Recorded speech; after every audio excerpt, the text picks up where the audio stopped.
Anyway, thank you very much, colleagues. Greetings to the Honorable Minister Barbara Creecy, the Minister of Transport, the Acting Director General, and all the DDGs, the Ministerial Advisors, chairpersons of our entities and CEOs and stakeholders, to our colleagues of the Santaco and NTA, SAPOA, and on a lighter note, to all Orlando Pirates supporters, the pending champions of the PSL. So, because I know, my son is also here, but he's made peace with the fact that this year is not it. So let's just allow Pirates to, just be and be. But all in all, it is an honor and a privilege for me to welcome all of you colleagues here this morning as we presented our 26-27 budget to the National Assembly, a budget of just some over 100 billion, whom the men and women in this room are responsible to administer, and it is our expectation that we quicken the pace of service delivery and heightened impact to improve the daily lived material conditions of our people. I think you would have heard the inputs of the members of Parliament, some of it fair criticism and fair observation. We must reflect on what they have said so that we can improve the ecosystem. Then there's the other stuff, which is, well, the other stuff. And we will leave it at that. So I want to thank the Minister for delivering the budget speech and the detail in which she has gone through. It is now incumbent on all of us to make sure that there's month-to-month, quarter-to-quarter reporting consistent with the due processes. But now this moment is not a moment of speeches. I think you have got speech fatigue from the budget vote. It is now an honor and a privilege for me to invite the Honorable Minister of Transport, Minister Creecy, to give us her remarks. Over to you, Minister.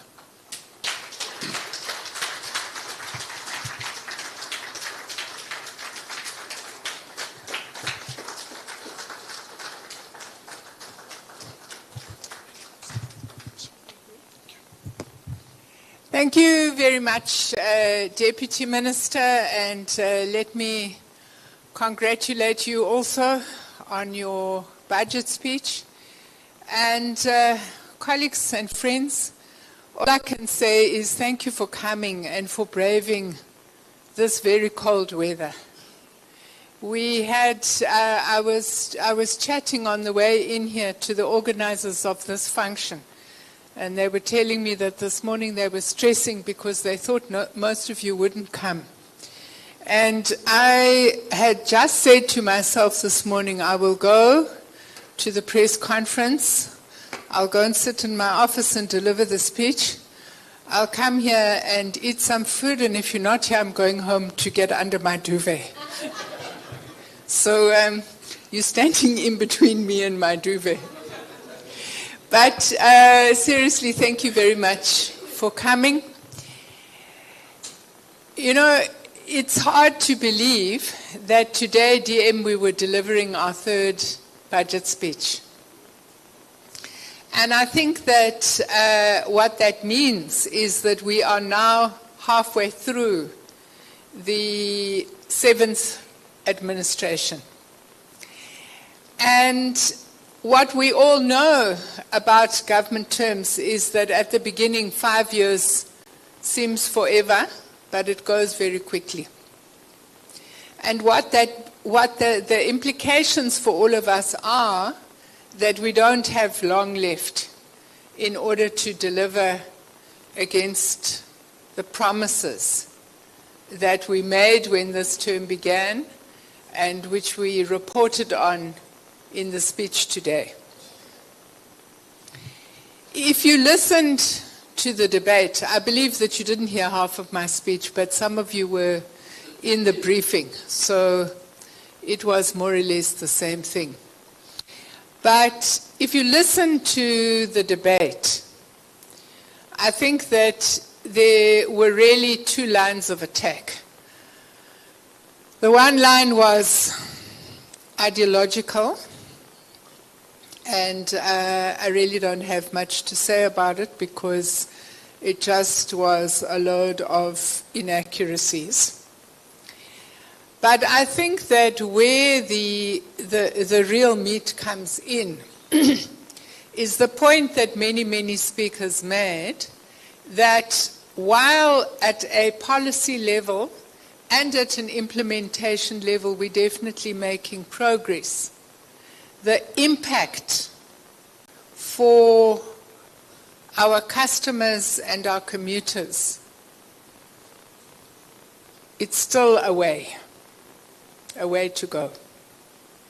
And we need to take that criticism seriously, and we need to double down on our efforts, because we don't have long before this term will be over and they will say, they didn't do anything. SAA, you were the subject of a lot of criticism. We're looking forward to the new corporate plan. And just so that you don't get a shock when you're having your coffee tomorrow morning, I'm sure I'm going to get a headline, because they asked me at the press conference whether there was going to be a bailout, and I said, I don't support a bailout of SAA. So I don't support a bailout of SAA.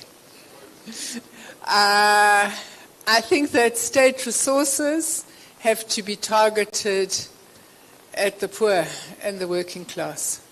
So what limited resources we have are for PRASA.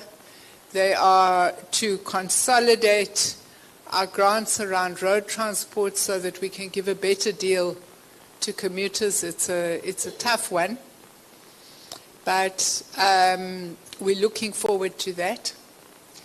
The President nags me every day, where is the RAF hybrid model? And we don't have time. I didn't talk about the 0-0 draft bill. I didn't talk about the 8-year driver's license extension. I didn't talk about the conclusion of the e-tolls, but these are all issues that we would want to be able to give the country good news about in the next couple of months.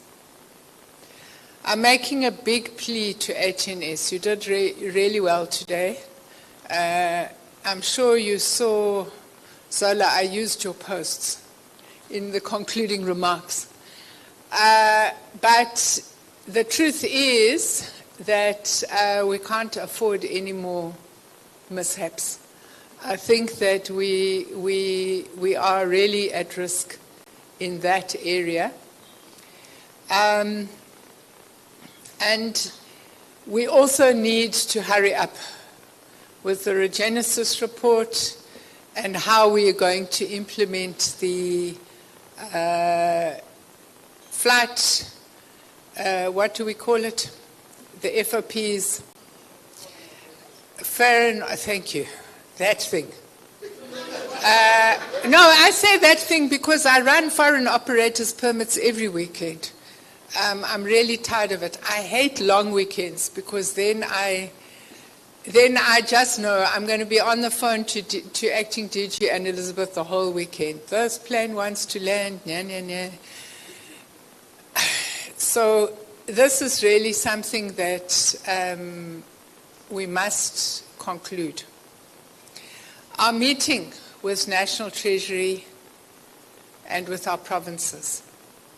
Our provinces, I've met all of them now except for Western Cape and Northern Cape. Our provinces really have a dire situation with regard to their road maintenance. That meeting has got to take place as a matter of urgency. So let's knuckle down, let's prove the naysayers and the detractors wrong, and let's show them that this mighty transport ecosystem can deliver for the people of South Africa. And we don't need to be told by people who've got nothing better to do than moan at us how to do our jobs. Enjoy the lunch, enjoy the day, and thank you once again for coming.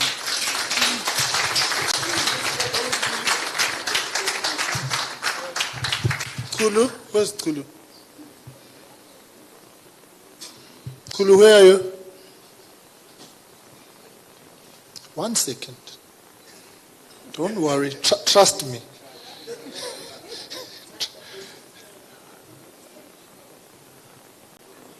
Don't worry, DG, trust me.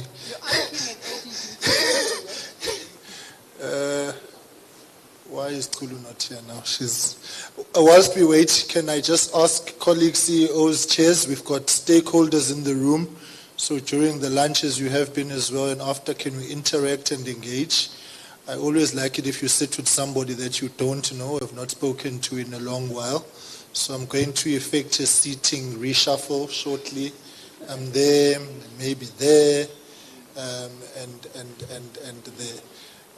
So that is just the one announcement. When I'm done here, we're going to have lunch, and then please can we interact and engage. Somebody please find Kulu. She's getting me in trouble. Okay. All right, no, it's fine. Because when she comes through, then I'll let you minister. It's fine. Yeah, okay.